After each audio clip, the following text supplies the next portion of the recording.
সাথে বড় মিটিং বলছিল যে নমিনেশন পাবে আমরা তার পক্ষ করবো। মনে আছে আপনাদের?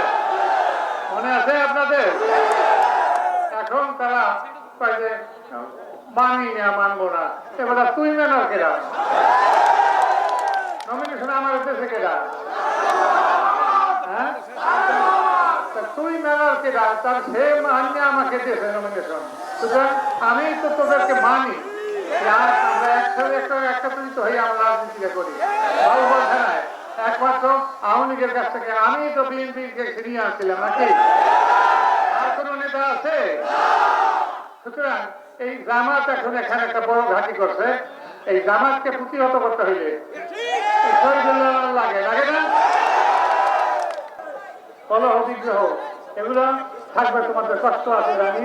তোমরাও অনেক এই দল একটা একজনের দল করছো, ঠিক আমি হইল আমি এভাবে করতাম না। আমি দল করতাম খালেদা জিয়াই। সুতরাং এখানে তোমরাও খালেদা জিয়ার জন্য তো দল করো নাকি? তারেক রহমানের দল করি, জিয়াউর রহমানের দল করি না আমার দল করে না। সুতরাং আমাকে তারা নমিনেশন দিয়েছে, সবাইকে দাওয়াত দেবো, আমি সবাইকে আহ্বান জানাবো, আসো আমরা একত্রিত হইয়া আমরা এই বিএনপির ঝান্ডাকে আমরা তুলে ধরি। আমরা জামাতের বুদ্ধি নিয়ে আমার এই স্টেজের কাছে আগুন দিয়েছে। এই আগুনে কি হয়েছে? মানুষ কি কমাইছে নাকি মানুষ ডরাইছে? আপনারা ডরাইছেন আগুন দিয়েছে? তোমরা যদি ঘাট প্রতিঘাত আমরা দিতে চাই না, আমরা ভালোবাসা চাই।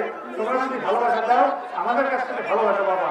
কিন্তু তুমি আমাকে চেনো না, আমাকে ফিরোজ মোল্লা চেনে, পুলিশ চেনে, তোমরা চেনো না আমাকে যে আমি কি পারি রান্না করি।